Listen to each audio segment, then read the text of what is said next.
ऐसा संयोग है कि आप सभी मुझसे वीडियो माध्यम से ही जुड़े हैं,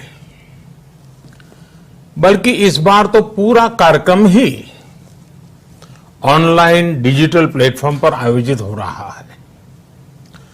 मुझे खुशी है कि कोरोना वैश्विक महामारी की इन परिस्थितियों में आपका हौसला डगमगाया नहीं, डिगा नहीं, बल्कि आपने परिस्थिति के मुताबिक इस कार्यक्रम को और अधिक प्रासंगिक बना दिया है। पूरी दुनिया में इस बीमारी के कारण जो तनाव है, लोगों में जो डर और दुविधा है, उसे संगीत और कला के माध्यम से मरहम लगाया जा सके, इस दिशा में आपने इस साल के कार्यक्रम की थीम भी रखी है।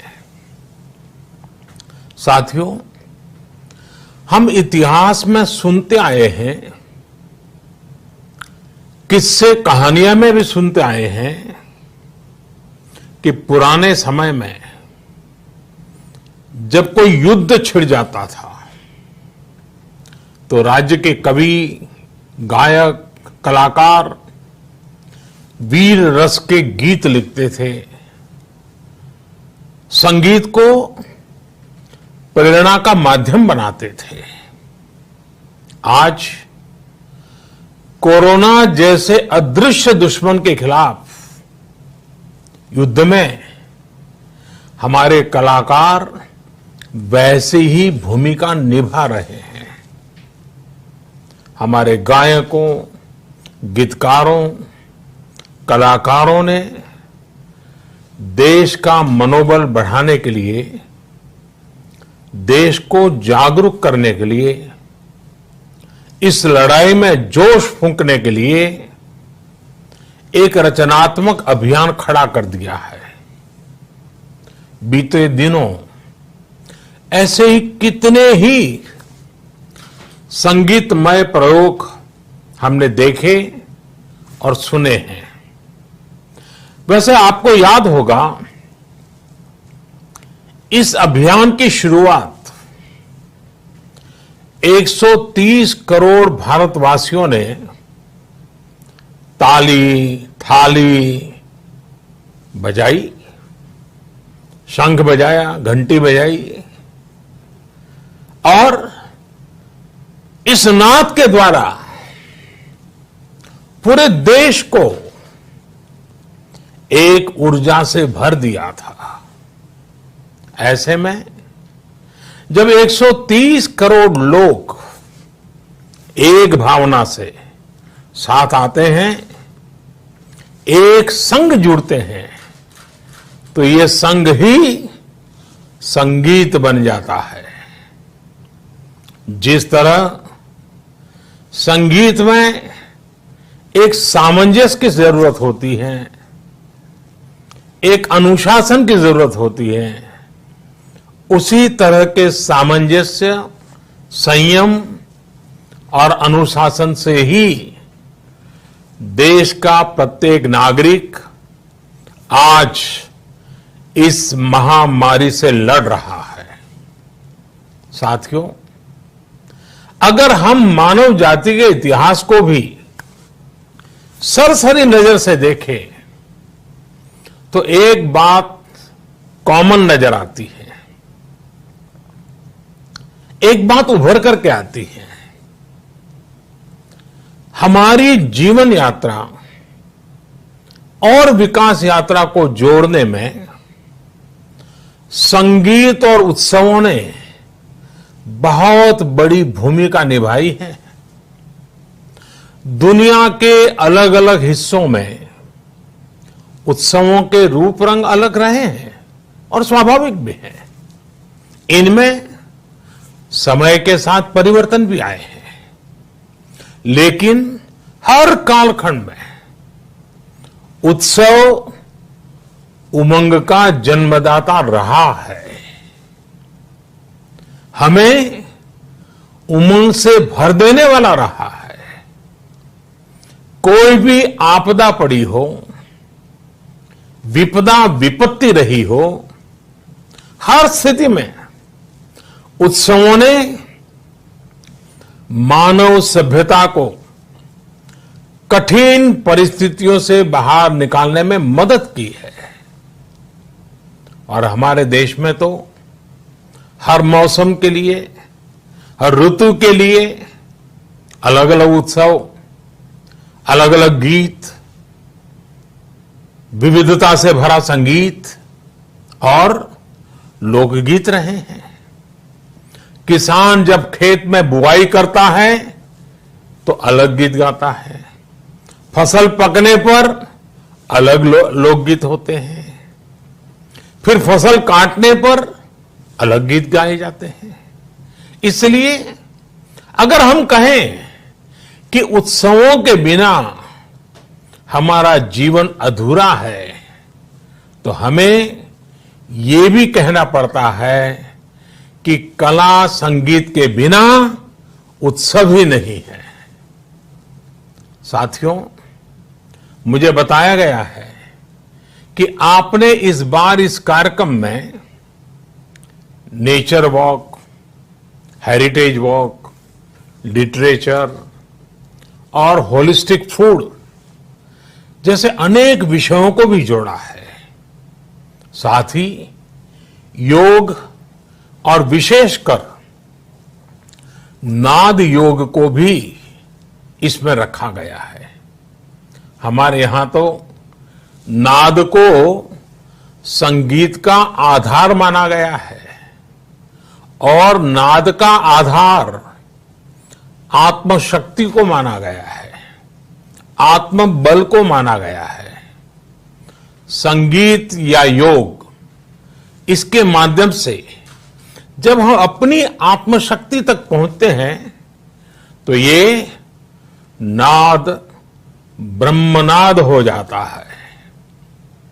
यही कारण है कि संगीत और योग दोनों में ही मेडिटेशन और मोटिवेशन दोनों की शक्ति समाहित होती है। दोनों ही ऊर्जा के अपार स्रोत होते हैं। हमारे शास्त्रों में तो कहा गया है, न नादेन बिना गीतम, न नादेन बिना स्वरः, न नादेन बिना ज्ञानम, न नादेन बिना शिवः। अर्थात नाद के बिना गीत, संगीत और स्वर सिद्ध नहीं होते और नाद योग के बिना ज्ञान और शिवत्व की प्राप्ति नहीं होती। और शिवत्व का मतलब है आत्मकल्याण। शिवत्व का मतलब है मानवता का कल्याण। शिवत्व का मतलब है मानवता की सेवा। इसलिए हमारे यहां संगीत केवल अपने सुख का ही नहीं बल्कि साधना और सेवा का भी माध्यम रहा है। संगीत की साधना तपस्या का रूप रही है। इसी परंपरा पर चलते हुए हमारे देश में ऐसे कई महान संगीतज्ञ हुए हैं जो उच्च कोटि के साधक भी थे, तपस्वी भी थे। उन्होंने अपना पूरा जीवन मानवता की सेवा के लिए ही जिया। मुझे खुशी है कि संगीत की ये भावना आज भी देश में सुरक्षित है और ऐसे कई साधक, तपस्वी आज इस कार्यक्रम में उपस्थित है। साथियों, आज हमारा हर एक देशवासी अपने अपने तरीके से अपनी अपनी क्षमता के मुताबिक सेवा के अभियान में लगा है, जिससे जो बन पड़ रहा है वो गरीबों की मदद के लिए, देश के लिए कर रहा है। संगीत और कला के माध्यम से आप भी सेवा की इस भावना को ही आगे बढ़ा रहे हैं। मुझे विश्वास है कि स्पीक मैके का ये डिजिटल कार्यक्रम भी देश के इस अभियान को एक नई दिशा देने का काम करेगा। ये डिजिटल कन्वेंशन प्राचीन कला संगीत का टेक्नोलॉजी के साथ ये तालमेल, ये फ्यूजन आज समय की मांग भी है। राज्यों और भाषाओं की सीमाओं के ऊपर उठकर आज संगीत एक भारत श्रेष्ठ भारत के आदर्श को भी पहले से ज्यादा सशक्त कर रहा है। आप देखिए, आज बंगाल में बैठा व्यक्ति इंटरनेट पर पंजाबी गाने सीख रहा है। पंजाब का युवा दक्षिण भारत के संगीत को सीख रहा है। लोग जो सीख रहे हैं उससे 130 करोड़ देशवासियों को जोड़ भी रहे हैं। लोग सोशल मीडिया पर अपने क्रिएटिविटी के माध्यम से नए नए संदेश भी पहुंचा रहे हैं। कोरोना के खिलाफ देश के अभियान को आगे बढ़ा रहे हैं। संकट के समय में संगीत देश की सामूहिक शक्ति का एक नया स्रोत बन गया है। मुझे पूरा विश्वास है हमारे देशवासियों की ये ऊर्जा, आपका ये प्रयास कोरोना से मुकाबला कर रहे लोगों का मनोबल बढ़ाएगा, लोगों को एक नई आशा, एक नया आत्मविश्वास देगा। आप सभी स्वस्थ रहें, 2 गज दूरी का पालन करते रहें, लोगों को जागरूक करते रहें। इसी कामना के साथ मैं अपनी बात समाप्त करता हूं। स्पीक मैके और उनकी टीम को भी, आप सभी महानुभावों को, सभी कलाकारों को, आप सभी को एक बार फिर बहुत बहुत शुभकामनाएं। धन्यवाद। नमस्कार।